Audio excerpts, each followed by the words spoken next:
Welcome to the Retirement with and On Purpose podcast. I'm your host, Trevor Lawson, and this show is all about helping you not just reach retirement, but truly thrive in it. You've put in the work, now let's make sure you can enjoy every moment to the fullest. Today's episode is inspired by an article in Financial Advisor magazine called Having the Talk, Families Need to Discuss Estate Planning, Fidelity says.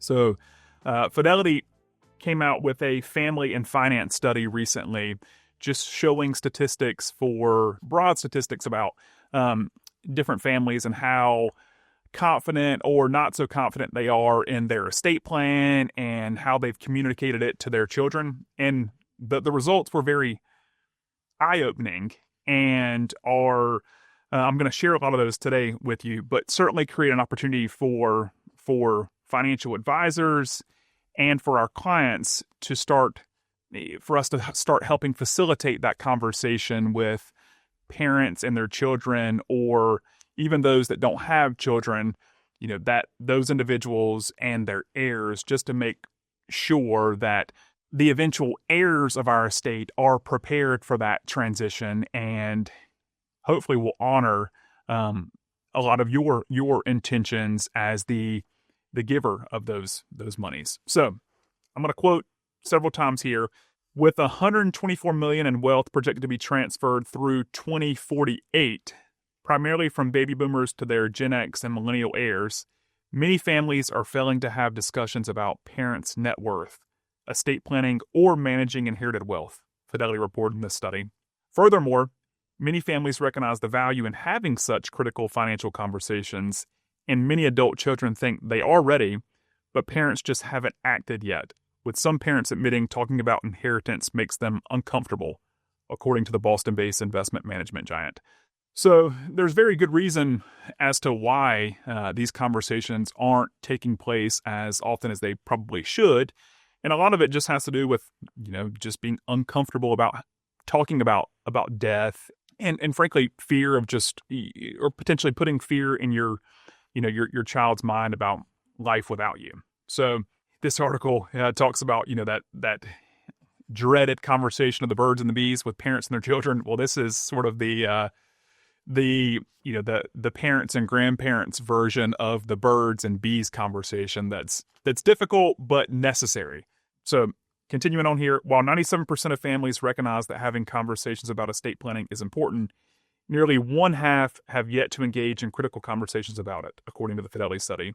In addition, 68% of parents in the study haven't told their children what they'll inherit or whether they'll inherit anything at all, Fidelity says. More than 30% of parents are uncomfortable talking about inheritance, while 52% of them haven't disclosed their net worth to their children. Again, these statistics are hopefully driving home the point that just a lot of people have not yet had these pivotal conversations with their heirs about what their expectations are, what their role is in the overall estate plan. So I'm going to continue to quote here. A whopping 95% of adult children are ready to manage inherited wealth, but a quarter of parents disagree. In addition, more than 40% of parents aren't confident their children can manage debt or be able to stick to a budget. The study revealed that 70% of parents have created a will or estate plan, but 68%, so almost all of the ones that created a estate plan, 68% have yet to share inheritance details with their children, according to the study. So I'll provide the actual study itself in the show notes so you guys can kind of sit with some of these statistics. But I think my biggest takeaway from this is there's a huge gap right now in what's been kind of communicated or reflected in our client's estate plan and what the heirs or the eventual beneficiaries of that estate plan actually know. And so I think one thing that myself and many of my companions in the industry can do is help really facilitate that conversation, because it's already uncomfortable enough talking to anyone about death, but particularly your loved ones. So one thought would be to kind of use your advisor or advisory team as a resource here and have them maybe schedule or tee up a family meeting where the purpose and intent behind that meeting is to talk about some of the planning that you've done, you being one, have done over time, and just have the advisor help effectively communicate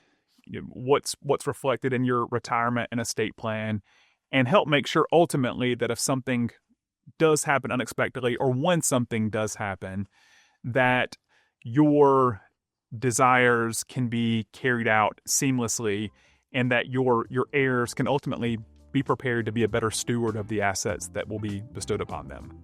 That's it for today. Again, I'll share this article along with the actual study in the show notes, and I will look forward, as always, to field any questions this may create on your end. As always, take care, and I'll look forward to being with you again soon. Thanks for tuning in to the Retirement with and On Purpose podcast. I hope you're walking away with new ideas and a fresh perspective on how to make the most of your retirement journey. And remember, retirement isn't the end. It's your time to live with purpose. Until next time, I'm Trevor Lawson. Here's to a fulfilling and thriving retirement.